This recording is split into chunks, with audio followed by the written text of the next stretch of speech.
আমার যুবক ভাইদেরকে বলবো, যাদের পড়াশোনার বয়স,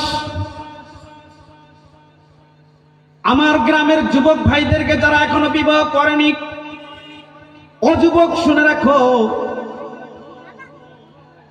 দুনিয়ায় একটা নারী যতই সুন্দরী হোক না কেন, যতই ভালো চেহারা হোক না কেন, ওর যদি একদিন মাত্র ডায়রিয়া হয়, চেহারা কিন্তু আর চেহারা থাকে না। কথা বলেন ঠিক কি? এই শরীরের মধ্যে যদি পানি না থাকে তাহলে চেহারার চেহারা থাকে না। যতই সুন্দর থাকুক না কেন, ওই সুন্দর কিন্তু বেশি দিন থাকে না। অথচ এই সুন্দরের পিছনে যুবক তুমি তোমার লেখাপড়ার জীবন নষ্ট করে দিচ্ছ। রাতের বেলা ঘুম না পড়ে মোবাইলের ভিতরে তুমি অপর নারীর ছবি দেখে দেখে অথবা জিনা ব্যভিচারের যেই চলচ্চিত্র বলেন, নাচ বলেন, গান বলেন, যা বলেন, এগুলো মোবাইলের মধ্যে দেখে দেখে ঘুম নষ্ট করছে, ব্রেন নষ্ট করছে। এতে পড়াশোনা নষ্ট হচ্ছে কিনা কথা বলেন?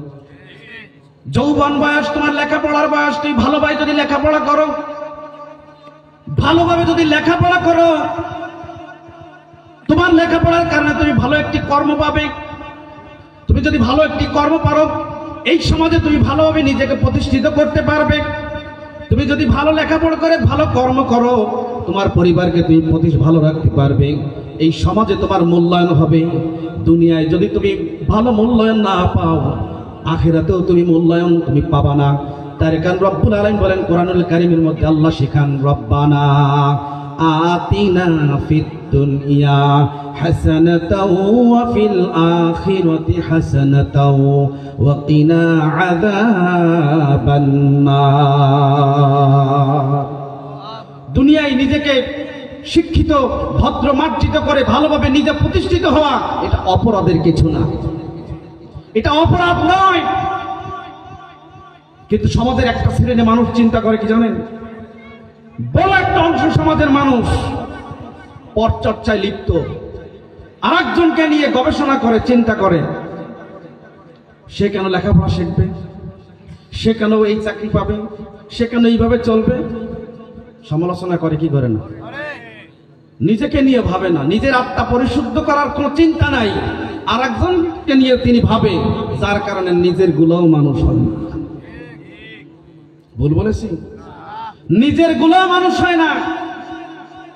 কারণ হলো আপনি আপনার অপরেরটা ভালো দেখেন নাই কোনদিন, এর আপনার গুলো নষ্ট হয়ে গেছে। এই জন্য যারা যুবক আছো তোমাদেরকে বলবো, আমরা মাদ্রাসায় পড়াশোনা করে ঠকিনি, আমরা উস্তাদদের ছায়ায় থেকে, ডান পথে থেকে আমরা ঠকিনি, আমরা জিতেছি। দুনিয়ায় যদি জিতি, আমার বিশ্বাস আমি আল্লাহর জান্নাতে যাব, এই বিশ্বাস আমাদের আছে।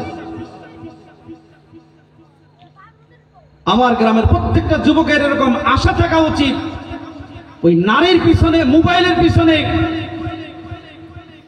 নেশার পিছনে তুমি তোমার ভালো জীবনটাকে নষ্ট করে দিও না যুবক। আল্লাহ তোমাকে এই দুনিয়ায় পাঠিয়েছে জাহান্নামে দেওয়ার জন্য না। তুমি দুনিয়ায় প্রতিষ্ঠিত হয়ে ভালোভাবে জীবন যাপন করে আল্লাহর বিধান মেনে আল্লাহর জান্নাতে যাবা, এই উদ্দেশ্যে আল্লাহ দুনিয়া পাঠিয়েছে। তুমি কেন নেশা করে করে দেখবেন যারা নেশা করে, এদের চেহারা কি, এদের চেহারাগুলোর দিকে তার দেখান, এদের চিন্তা ভাবনা, কথাবার্তা সব উৎপাট, মাতাল টাইপের। কিন্তু আল্লাহ বড় হেফাজত করেছে আমার এই গ্রামকে। যদি এদেশে যদি 5ই আগস্ট সৃষ্টি না হতো, আর যেভাবে চলছিল এভাবে যদি এই জনপদে চলতো, এদেশে মা বাপ ছেলে মেয়ে গাঁজা ভাগ করে নিয়ে একসাথে বসে খেত। একটু জোরে বলেন ঠিক না আসতে? গাঁজার পক্ষে না আপনারা বিপক্ষে কথা বলেন? এই মোড় দিয়ে যখন চলতাম, নেশার ঘ্রাণ নিয়ে এখান থেকে আমাদের চলাফেরা করা লাগছে। আমরা যদি কোনো চার রেস্টুরেন্টে বসতাম, আমরা যারা খাই না, আমরা কি বসতাম না? কথা বলেন, বোঝা যায় না? যারা নেশা করে ও পাশ দিয়ে হাঁটে গেলে বোঝা যায় না? আপনি 40 হাত দূরের থেকে হেঁটে যাবেন, একজন নেশাখোর 40 হাত দূরের থেকে হাঁটে, যে নেশা করে না সে ঠিক পাবে। আল্লাহ বড় হেফাজত করেছে। নেশা কি কমছে না বাড়ছে? কথা বলেন, আর একটু জোরে বলেন। কি আগে ভালো ছিল না এখন ভালো? জোরে বলেন তো, আগে বলো না এখন ভালো? এই ভালোটার থেকে আরো ভালো এই জনপদ প্রতিষ্ঠিত থাক, এটা তো সবাই চাই। কি বলেন? চাই তো? যদি চান তাহলে আপনার ঘরের সন্তান, যারা যুবক, যারা উঠতি বয়সী তরুণ ছাত্র, এরাই হচ্ছে এই জনপদের ভবিষ্যৎ, এরাই এই জনপদকে পরিচালনা করবে। এদের থেকেই প্রজন্মের পর প্রজন্ম আসবে এই জনপদে। অতএব বর্তমান যে প্রজন্মটা আছে এদেরকে যদি আমরা ঠিক রাখতে পারি, নেশার থেকে হারামের থেকে যদি বিরত রাখতে পারি, এরাই একদিন সোনার ছেলে হবে এই জনপদে। এদের থেকে সমাজ ভালো চলবে, এটা আমরা আশা করতে পারি কিনা বলেন? আশা করতে পারি না? আশা করতে পারি। আল্লাহ তৌফিক দিক। আল্লাহ রাব্বুল আলামিন হুরের ব্যাখ্যা দিতে গিয়ে আল্লাহ নিজেই বলেছেন, কামসালিল লুলুইল মাকনুন, এমন অনুপম সুন্দরী যেন লুকিয়ে রাখা মুক্তা। লুকিয়ে রাখা মুক্তা অত্যন্ত দামি জিনিস। দামি জিনিস মানুষকে খোলা জায়গায় রাখে না আটকায় রাখে? আটকায় রাখা জিনিসগুলোর দাম বেশি না কম? কথা বলেন, বেশি। এই জন্য আল্লাহ তাআলা মুক্তার সঙ্গে এখানে তুলনা করেছেন। ওই জান্নাতের মধ্যে এমন পরিবেশ হবে, আল্লাহ বলেন, লা ইয়াসমাউনা ফিহা লাগওয়া ওয়ালা তাফিমা। সেখানে তারা অর্থহীন গুনাহের কথা সেখানে শুনতে পাবে না। এর অনেক ব্যাখ্যা, সময় নিয়ে বলা যায় অনেক। জান্নাতের পরিবেশে, জান্নাতের মধ্যে সেখানে অর্থহীন কোনো কথা, অর্থাৎ সেখানে কোনো মিথ্যা কথা কেউ বলবে না, সেখানে কেউ কাউকে ধোঁকা দিবে না, কেউ কাউকে কষ্টদায়ক কথা বলবে না, সেখানে কেউ গালিগালাজ করবে না, সেখানে এক কথা কেউ মুখ খারাপ করবে না। এই বাংলাটা আমরা ভালো বুঝি। সেখানে কি হবে? ইল্লা কিলান সালামান সালামা। আল্লাহু আকবার। সেখানে শুনতে পাবে যথাযথ এবং ঠিকঠাক শান্তিপূর্ণ বাক্য, শান্তি আর শান্তি। সেখানে কি হবে?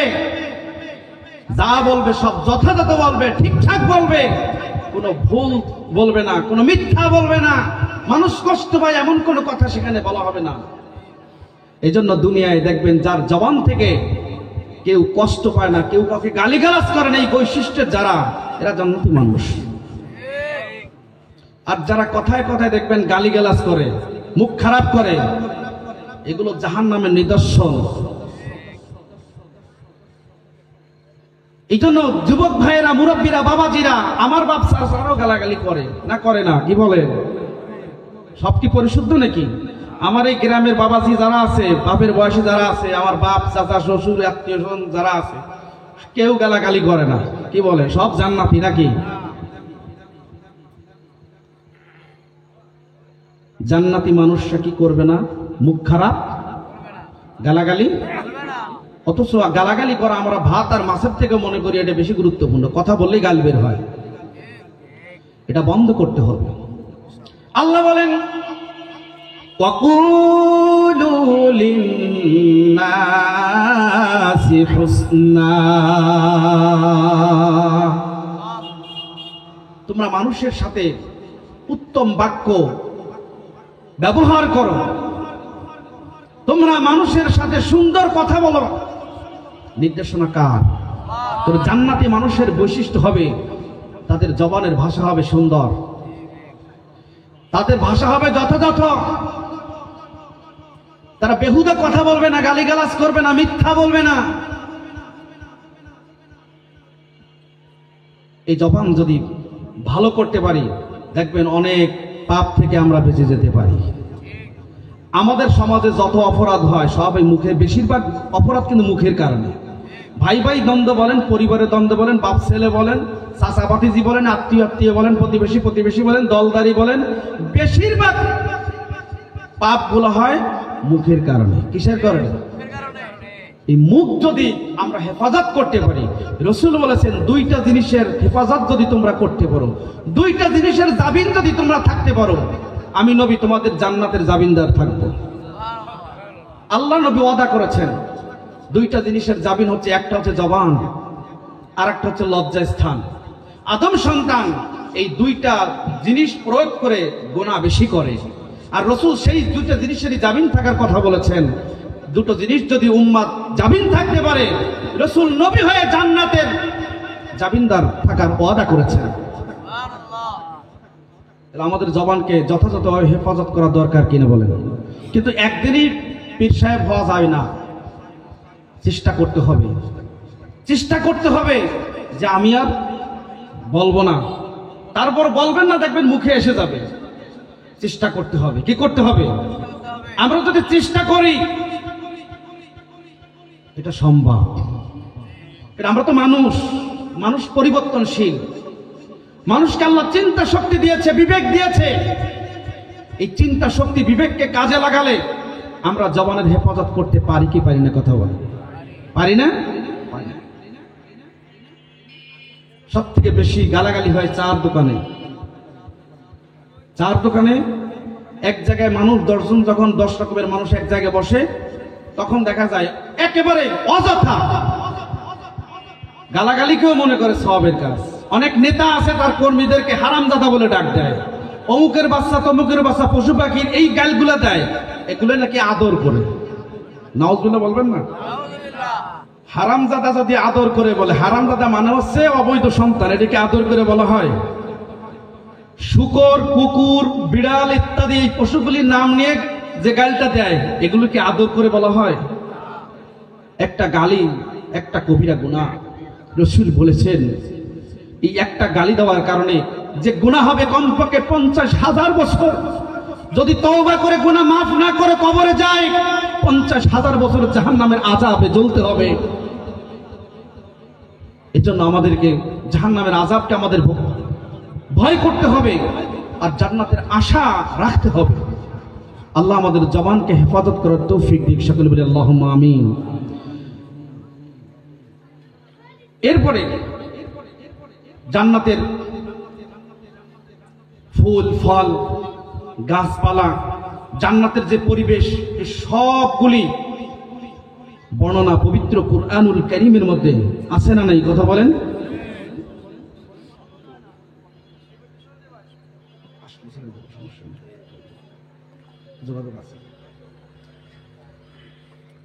এরপরে আমি শেষের দিকে যাচ্ছি। রাসূলুল্লাহ সাল্লাল্লাহু আলাইহি সাল্লাম বলেছেন,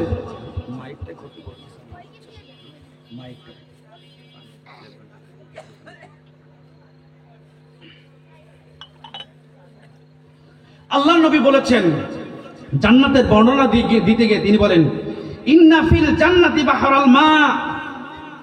জান্নাতে শুধু একটা ঘর থাকবে আর এই 10 দুনিয়ার মতো খালি জায়গা থাকবে, বিষয়টা এরকম কিন্তু নয়।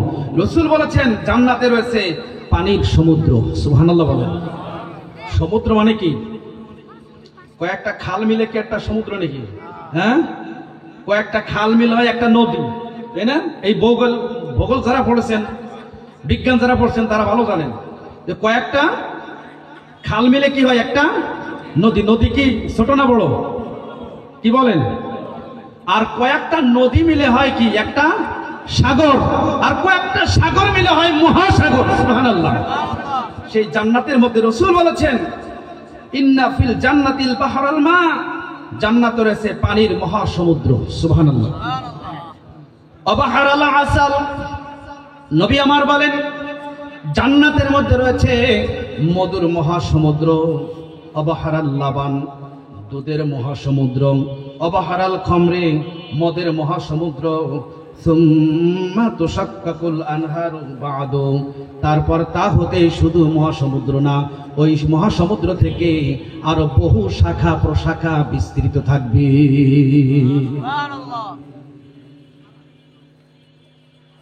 এমন এই বিশ্বাস যদি আমার আপনার থাকে, তাহলে গুনাহ ছাড়তে হবে, নিজেকে পরিশুদ্ধ করতে হবে।